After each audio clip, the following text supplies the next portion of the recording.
Good morning students. BA part 2 history honours के paper 4 में हम लोग दो विश्वयुद्धों के इतिहास का अध्ययन कर रहे थे। इसमें पिछली कक्षा में हम लोगों ने द्वितीय विश्व युद्ध के प्रमुख घटनाएं और कारणों का अध्ययन किया था। अब हम लोग द्वितीय विश्व युद्ध के परिणामों का अध्ययन करेंगे। छात्रों, जैसा कि हम लोगों ने देखा कि द्वितीय विश्व युद्ध की शुरुआत 1 सितंबर 1939 ईस्वी में हुई, जो कि 1945 ईस्वी तक चला। प्रथम विश्व युद्ध के महज 2 दशक बाद ही द्वितीय विश्व युद्ध की शुरुआत हुई और यह विश्व युद्ध जितना प्रलयंकारी था, इसके परिणाम उतना ही विनाशकारी सिद्ध हुए। हालांकि इसके कुछ परिणाम सकारात्मक भी रहे, जैसे वैज्ञानिक प्रगति, जैसे कि पेनिसिलिन की खोज, रेडार की खोज, संक्रामक बीमारियों से के लिए वैक्सीन, टीके इत्यादि की खोज। ऐसे परिणाम रहे इसके, और संयुक्त राष्ट्र की स्थापना इत्यादि, जिसने विश्व इतिहास की दिशा को बदल दिया और एक नई दुनिया को बढ़ने और विकसित होने का मौका दिया। आइए हम लोग इसके प्रमुख परिणामों की चर्चा करें। छात्रों, आप अपनी सुविधा के अनुसार इसके परिणामों को सामाजिक, राजनीतिक, सैनिक इत्यादि भागों में विभाजित करके स्मरण में रख सकते हैं और नोट्स भी बना सकते हैं। इसके प्रमुख परिणाम, सबसे पहला इसका परिणाम जो है वो है भीषण जनसंहार। द्वितीय विश्व युद्ध के परिणाम स्वरूप काफी संख्या में लोग मारे गए थे। ऐसा माना जाता है कि 70 देशों के लगभग 10 करोड़ सैनिकों ने इसमें भाग लिया था, जिसमें 7 करोड़ सैनिक मारे गए थे। मरने वाले में सैनिकों के अलावे जनसाधारण भी काफी संख्या में थे और घायलों की तो गिनती भी नहीं की जा सकती है। इस तरह से देखते हैं कि भीषण जनसंहार द्वितीय विश्व युद्ध का एक प्रमुख परिणाम था। इसका अगला परिणाम आर्थिक क्षति है। द्वितीय विश्व युद्ध के परिणाम स्वरूप विश्व की अर्थव्यवस्था चरमरा गई थी। पिछली कक्षा में हम लोगों ने देखा कि द्वितीय विश्व युद्ध में विश्व की अर्थव्यवस्था का 4th भाग खर्च हो रहा था, जिसके कारण से आर्थिक मंदी भी आई थी। तो इस तरह से हम लोग देखते हैं कि द्वितीय विश्व युद्ध में काफ़ी धन की हानि हुई थी, जो कि इसका एक महत्वपूर्ण परिणाम साबित हुआ। इसका तीसरा परिणाम उपनिवेशवाद का अंत है। द्वितीय विश्व युद्ध के पूर्व युद्ध आरंभ होने का एक प्रमुख कारण उपनिवेशवाद की लालसा थी। अमेरिका, फ्रांस, रूस, इंग्लैंड इत्यादि देश अपने साम्राज्य का निरंतर विस्तार करना चाहते थे, जो औपनिवेशिक प्रतिस्पर्धा युद्ध का कारण बना। किंतु युद्ध के परिणाम में हम देखते हैं कि ये उपनिवेशवादी अब उपनिवेशवाद की लालसा छोड़ दिए और इनकी उपनिवेशित नीतियां बंद हो गई। इसके आगे हम देखते हैं कि फासीवादी शक्तियों का अंत इसका अगला पॉइंट है।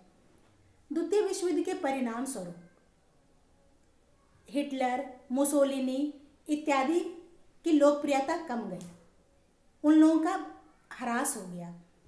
जापान पे अमेरिका द्वारा बम वर्षा करने के कारण नागासाकी और हिरोशिमा, उसके प्रमुख शहर, ध्वस्त हो गए। इस तरह से जापान की भी का मनोबल भी पूरी तरह से टूट गया। इस तरह से हम देखते हैं कि द्वितीय विश्व युद्ध के परिणाम स्वरूप फासीवादी शक्तियों का अंत हो गया।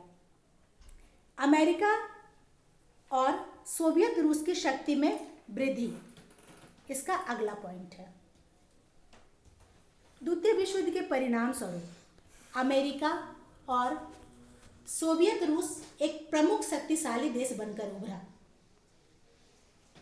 युद्ध के दौरान विश्व के कई देश पूरी तरह से चरमरा गए थे, उनकी अर्थव्यवस्था छत बिछत हो गई थी।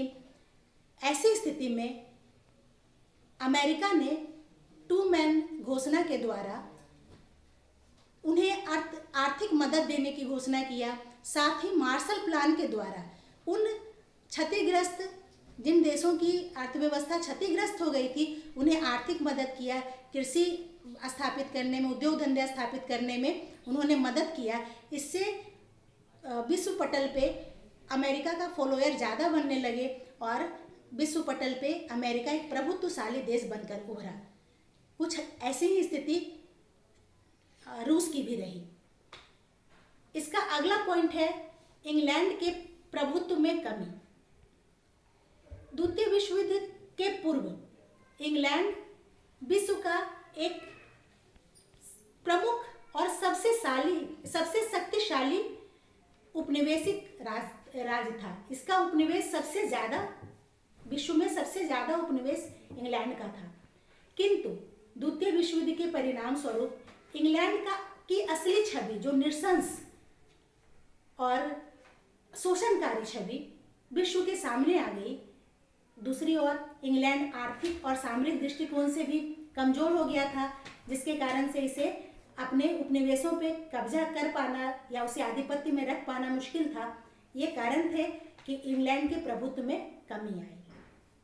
आगे हम देखते हैं कि इसका अगला पॉइंट साम्यवादी विचारों का उदय था। द्वितीय विश्व युद्ध के परिणाम स्वरूप साम्यवादी विचार का उदय हुआ। इसके प्रेरक सोवियत संघ रूस को माना जाता है। उन्होंने इस साम्यवादी विचारधारा का प्रसार किया, जो कि कई यूरोपीय देशों के साथ साथ पूर्वी एशियाई देशों में भी कुछ देशों ने, जैसे चीन ने, इसे माना और इसके फॉलोअर बने। इसका दूसरा पॉइंट है उपनिवेशी राष्ट्रों में राष्ट्रीयता की भावना। द्वितीय विश्व युद्ध के परिणाम स्वरूप जो उपनिवेश थे, विभिन्न राष्ट्रों के जो उपनिवेश थे, उन उपनिवेशों में राष्ट्रीयता की भावना जगी।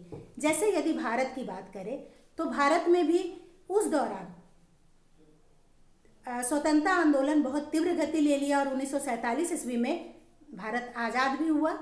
इंग्लैंड को आज़ाद करना पड़ा। उसी प्रकार से इंग्लैंड के अन्य देश भी जैसे पाकिस्तान, बांग्लादेश, श्रीलंका इत्यादि आज़ाद हुए। वहाँ स्वतंत्रता आंदोलन तीव्र हुआ, उन्हें प्रेरणा मिली द्वितीय विश्व युद्ध से। दूसरी तरफ फ्रांस में भी लाओस, कंबोडिया, वियतनाम इत्यादि देशों को आज़ाद करना पड़ा। तो ऐसे देखते हैं कि द्वितीय विश्व युद्ध के परिणाम स्वरूप विभिन्न देशों के विभिन्न उपनिवेशों में आज़ादी की लहर दौड़ी। इसका अगला परिणाम है विश्व का विभाजन दो गुटों में। द्वितीय विश्व युद्ध के परिणाम स्वरूप विश्व दो अलग अलग विचारधाराओं में बट गया था, एक साम्यवादी और दूसरा पूंजीवादी। पूंजीवादी विचारधारा का नेतृत्व अमेरिका कर रहा था और इसके समर्थन में इंग्लैंड, फ्रांस इत्यादि देश आए, जबकि दूसरे गुट का अर्थात साम्यवादी विचारधारा का समर्थन सोवियत संघ रूस कर रहा था। इसके भी समर्थन में कई देश आए। विश्व दो अलग अलग गुटों में बट गया था। ये द्वितीय विश्व युद्ध का एक महत्वपूर्ण परिणाम हुआ। इस विभाजन के कारण विश्व में एक युद्ध की गति बनी, जिसे शीत युद्ध कहते हैं। इसका अगला पॉइंट है शीत युद्ध। द्वितीय विश्व युद्ध के परिणाम स्वरूप शीत युद्ध या कोल्ड वार की उत्पत्ति हुई, जो 1945 ईस्वी से 1991 ईस्वी 1991 तक चला। शीत युद्ध क्या होता है, पहले हम लोग ये जानें। शीत युद्ध वह स्थिति है जिसमें प्रत्यक्ष रूप से युद्ध तो नहीं होता, लेकिन वैचारिक मतभेद और तनाव की ऐसी स्थिति बनी रहती है कि लगता है कि कभी भी युद्ध हो सकता है। तनावपूर्ण स्थिति उत्पन्न हो गई थी द्वितीय विश्व युद्ध के परिणाम स्वरूप। आगे हम लोग देखते हैं कि गुटनिरपेक्षवाद का उदय, जहां इसका अगला पॉइंट है गुटनिरपेक्षवाद का उदय।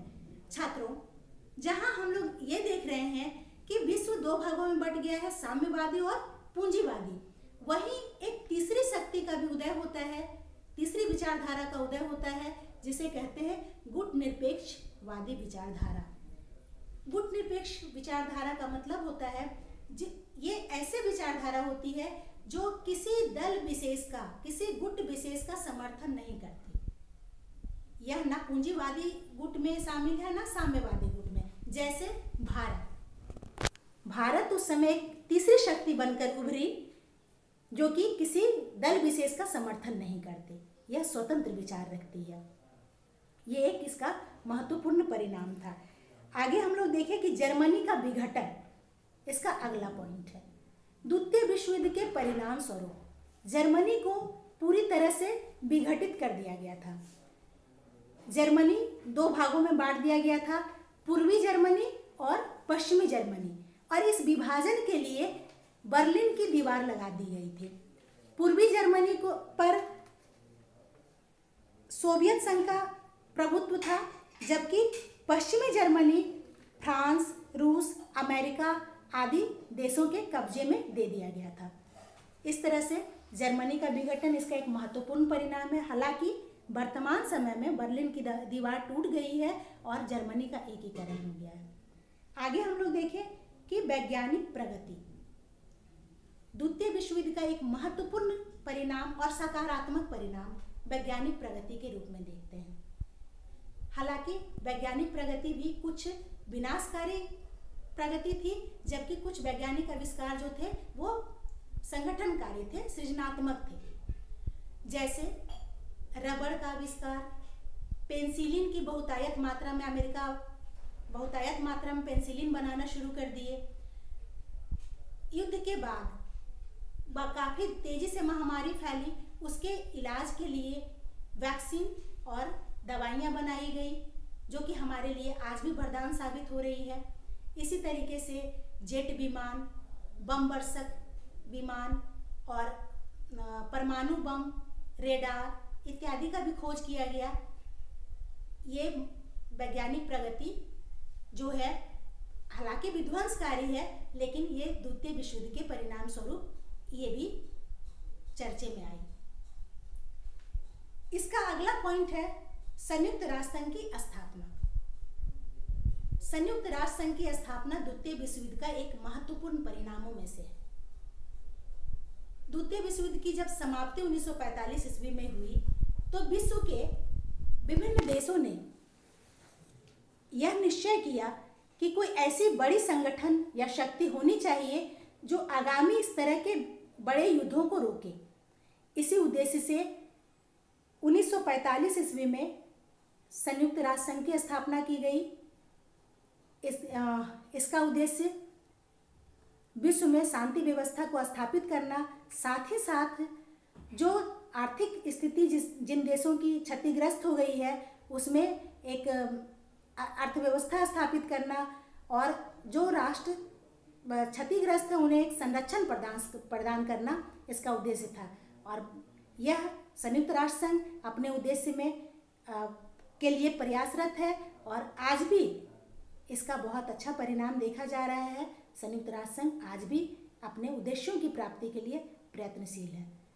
इस तरह से छात्रों हम लोगों ने देखा कि द्वितीय विश्व युद्ध के कई परिणाम हुए, महत्वपूर्ण परिणामों की हम लोगों ने चर्चा किया। अगली क्लास में हम लोग फ्रांसीसी क्रांति की चर्चा करेंगे। धन्यवाद।